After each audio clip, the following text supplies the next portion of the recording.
The Diary of Thoughts, Part 31. My Mistakes, Faults and Failures.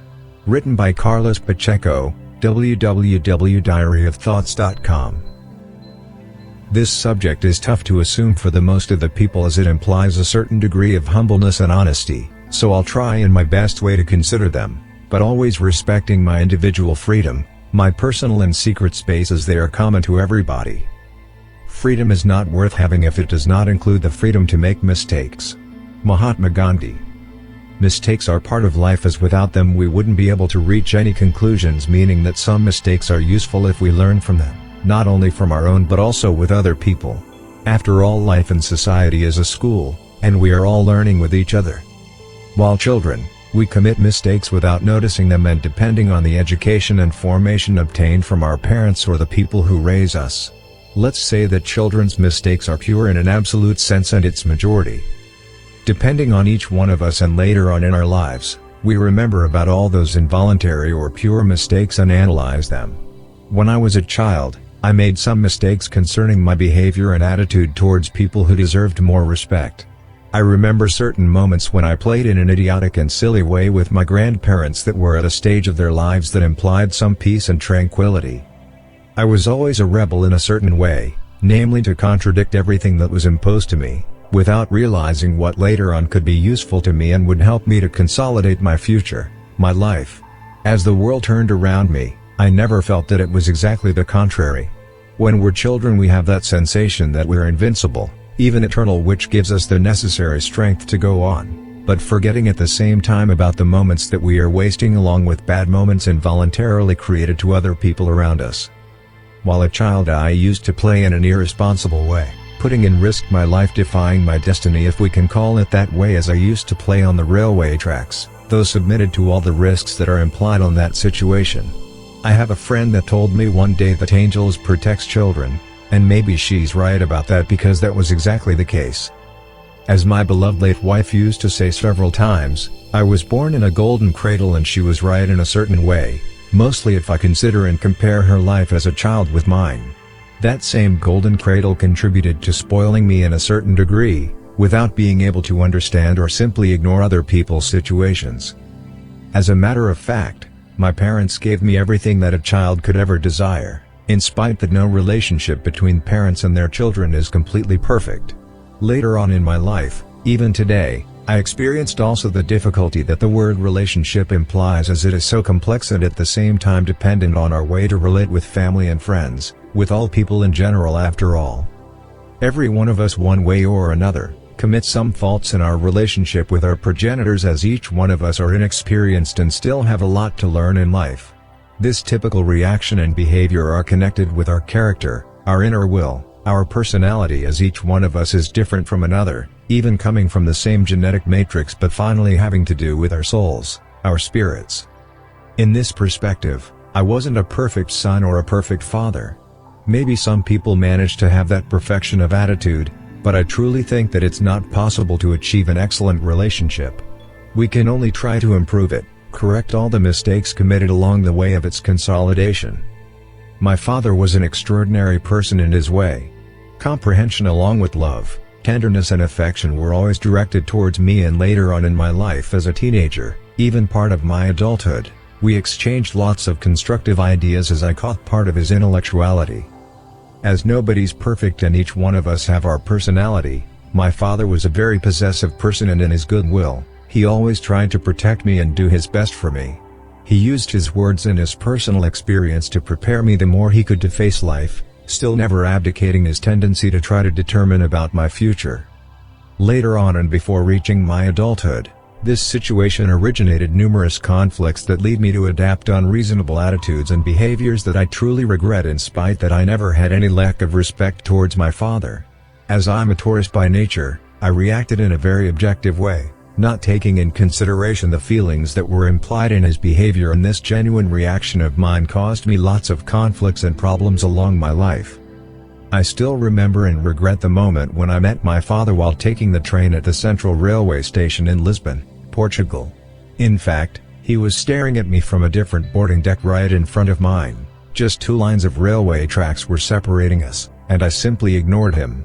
The fact that I am writing these words translates the regret and pain that I felt later on, still today at 60 years old.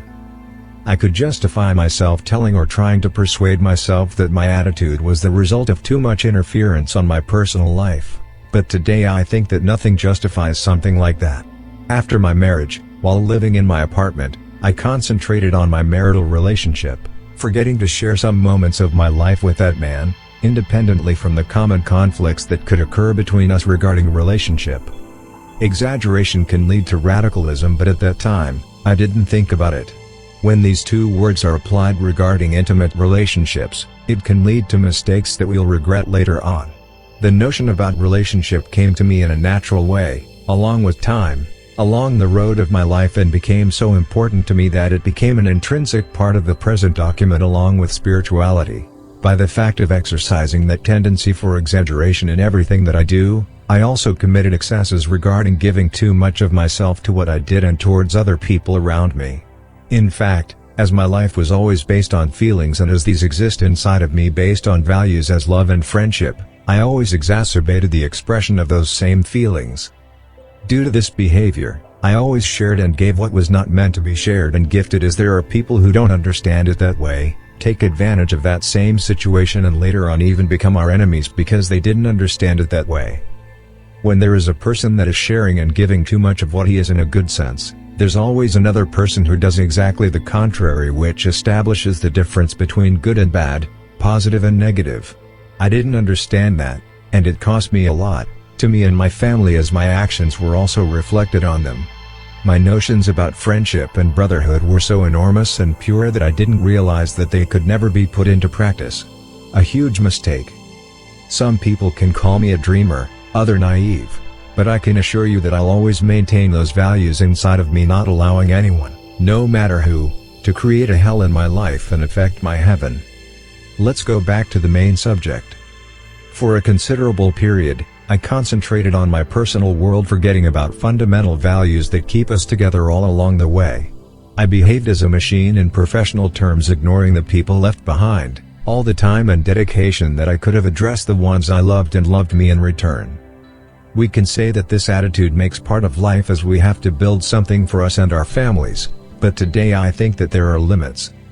It's a fact that there are priorities in life, but I think the primordial one is to be aware of maintaining that sacred balance that must exist between the members of our family. We can start by abdicating from the material when this one can damage something that is essential to us all and called family life. A surrogate mother raised me until the age of 14 when she passed away. As my mother, she didn't have time to be with me, and as she dedicated her life to my father, I always got used to that lack of her presence. That dedication to her lasted until the moment my father also passed away. After that sad event, it was the moment for me to obtain what I missed the most of all those years, but meanwhile, I also had my family.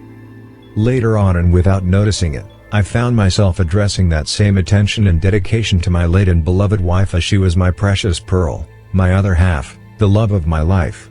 This behavior originated that my daughter experienced, in a certain sense, all the feelings that I already went through, independently from the fact that I always addressed her all my love, affection and tenderness, but as her sensitivity was more accurate than mine, she was forcibly affected by that fact. This occurrence is one of the things I regret the most in my life, in spite that I did what I had to do at that time.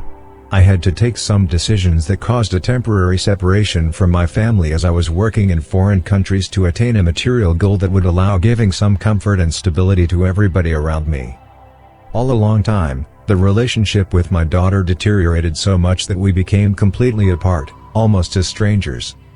I have a very strong character, as I am a Taurus by sign, and I'll always be like that.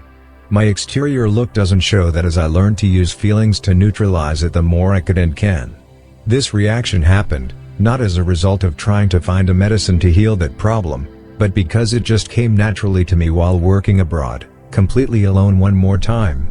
I learned to put myself in other people's shoes and tried to understand them the most I could, but deep inside of me it always stayed that uncompromising element that makes established limits for myself and forcibly to other people around me, including even the ones I love the most. That is something that I will never be able to manage, as it makes an intrinsic part of who I am and what I represent. I even think that I found myself focusing on the primary subject of this book, which is essentially about life, feelings and spirituality, and as the result of these problems created by the relationship I had to experience myself. If it's served for something and logically will have a purpose, it is up to the creator to know about it, along with all the people who will capture the content and final of its message. As I mentioned before, while communicating, to exaggerate on words can affect our lives if they are not measured. I always had the tendency to extrapolate every sensation I felt deep inside of me, going from feelings to actions and attitudes, not considering that even if they are positive, they also can hurt and harm other people as they are unique themselves, though establishing their rules of existence. This tendency of mine for the extremes led me to create lots of problems in my relationship with other people, in spite that a few can say that I was incorrect in my actions and attitudes. I truly think that I was too tough on myself, though by asking too much from me, I was always demanding too much from other people around me. Later in my life, I learned to control that characteristic of mine and maybe went to the other extreme without noticing it. Today I have moments when I have to explode and manifest and express myself as I've established different limits. It takes a lot to get me to that point, but when I'm forced to reach it, I can become careless again, even harsher than before. Always avoid the fury of the meek. By the fact I'm writing this, it translates one of my weaknesses and failures at the same time, but at least I have the guts to write it down and assume it. You see? I'll never change after all. I guess no one does. It's also incredible as, by the fact I'm mentioning all this, I'm able to judge myself and at the same time reaffirming everything that I am and what I believe to be a good exercise to reach new conclusions that can eventually contribute to a consolidation of my final personality and character. My relationship with my beloved late wife was reaching almost its perfection when life decided differently, being the only way to separate us physically. In fact, all of our lives as a couple we were also separated a few times due to personal disagreements, mostly caused by my character. It's a fact that I have a terrible character, and I am tough to find, as I used to say. Due to this character of mine, I used to think that I was born to live alone in spite of my feelings towards the ones I love the most, but I was wrong. I finally became aware of that the moment that she passed away, and as she was my life, 3/4 of me just vanished that same moment. Fortunately in my life, I found this beautiful soul that shared all the moments, fought along with me, side by side, being a friend in the first place, being my wife, being a sister at the same time, and finally becoming an accomplice of mine. Apart from the fact that she had also her character and lived in an unreachable personal world that even I could not reach, I always tried to adapt the more I could to her personality and finally understand her. By the fact of writing this, it doesn't mean that I worshipped her unconditionally, but it's a fact that she became a vital presence in my life, and independently from the fact that our relationship was not completely perfect, as nothing is in life. Even with her mistakes, faults and failures, I think that my own were and are much worse than hers. The rest of the details concerning this subject, I keep them to myself, as this was and is a very personal issue that must always stay with us as a legitimate right. I think that if I did differently, I would be hurting her dignity, even today, along with mine, as this word is essential to maintain and protect, in spite that there are people who simply have a different notion of these words along with respect, but I truly think that's their problem. Most of the mistakes I committed were because I lived my spiritual life too intensively, forgetting some essential moments that links us and complement us all. Music would be my second passion in life if not the first one, but it undoubtedly harmed my familiar relationship. I spent too much time dedicating myself to it, even today. Through music I reached the only way to find myself, but along with this need, I forgot about my selfishness by doing so. This conclusion also proves that feelings are in first place, above every single need that we might create to ourselves. Life has different priorities, and, whether we identify them at the proper time, or it's too late afterward. I have this very dear friend of mine that says it is what it is, but I think that if we take the necessary time to see and analyze the facts and events that are occurring around us, we'll be able to say it is what we want it to be. I learned, and I'm still learning with my mistakes and with the mistakes of others, and these allow us to establish differences, though comparing them by maximizing or minimizing them according to our self-honesty regarding our failures and errors. The primary goal is to reach positive conclusions, deciding about them and mostly putting them into practice. Otherwise, it's useless to think about doing that. Another difficult period of my life was the one when I found myself exaggerating while drinking. As I told you before, I have that tendency to touch the extremes, and I don't know how I'm still breathing or not have serious health problems. As a matter of fact, I consider myself as an alcoholic by nature in spite the fact that I'm able to control myself to an extent that even I don't understand. During that time, I also committed some mistakes, and the most serious one was the fact that I was trying to find a refuge to all the problems that I was facing in my life. I lost the objectivity that always made part of me, by damaging myself and destroying the platforms of relationship that went along with me all along my life. When I talk about destroying, it's not that I became aggressive or changed my behavior, but merely because I wasted precious moments that I could have lived with the ones I love. I lost valuable time talking with people who were drowning themselves in alcohol to escape their reality, and without realizing that I could become one of them later on. In spite of that, I found good and bad moments along with friends and enemies, being these last ones those who pretended to be friends in the first place. I guess that it makes part of that old school called life. That showed me also not to give my entire and unconditional friendship to anyone that I knew. Still today I'm committing some mistakes in that sense, as I always give the benefit of the doubt before I finally reach a final decision to cut the disease at its roots. In fact, some people can destroy an entire or partial life of friendship just in some few seconds with their words and attitudes, forgetting about the past, ignoring feelings, and finally revealing themselves, what they are and what they're trying to hide to others, even to themselves. With all those mistakes I committed, and without avoiding the eventually to do it again, depending on the person and the context that has to be considered, I also learned to know about the misery and pain caused by some people. On the other hand, I experienced the happiness and joy brought by some beautiful individuals as a form to compensate the unnecessary brutality, even stupidity of the first ones. I always had the theory that I would have to touch every single frame of life to know exactly what it is and what it represents. Today I know about the consequences of doing that, as it has cost me a very hard price, not only to me but also to my family in an involuntary way. For sure that was a mistake of mine, maybe still is, but I know that even today I'm learning with all those situations and events, though reacting differently as I quickly separate the gold from the mud.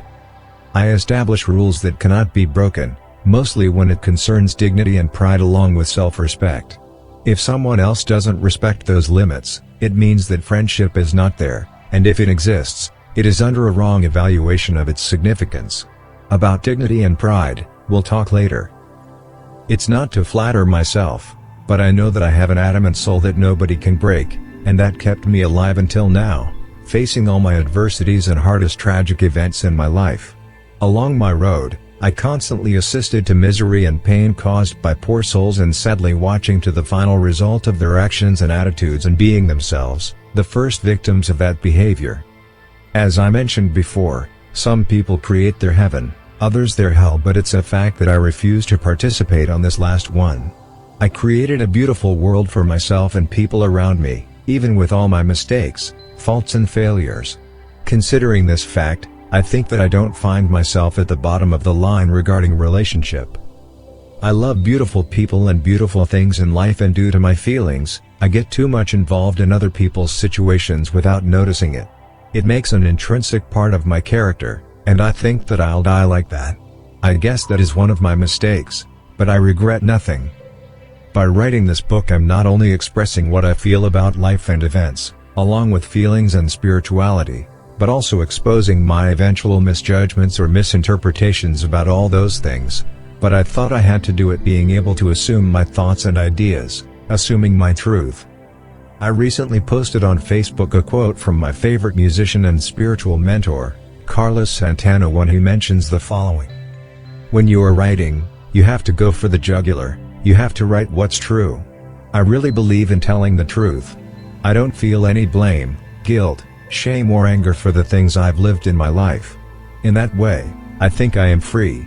If I felt guilty about the things I did, I wouldn't have had the book published. Carlos Santana quote. Mistakes are committed all along our lives, and sometimes it is better to commit them as children rather than later. Normally children that don't commit mistakes will do it as adults to compensate some imposed restrictions that forbid them to be themselves, being those following mistakes more serious than the previous ones. But as I said before, It takes everything and everybody to make a world, otherwise, this would be boring and the reason to compare things, actions, even people would not be there, though bringing to no conclusions about good and bad, right and wrong, reasonable and unreasonable, and so on. Mistakes can be committed along the road of our lives. The only actual difference between them strictly stays on the degree of consciousness while doing them, the reason why there are good, bad, even involuntary mistakes. Mistakes are a part of being human. Appreciate your mistakes for what they are, precious life lessons that can only be learned the hard way. Unless it's a fatal mistake, which, at least, others can learn from. Al Franken quote. The Diary of Thoughts, end of part 31, written by Carlos Pacheco. www.diaryofthoughts.com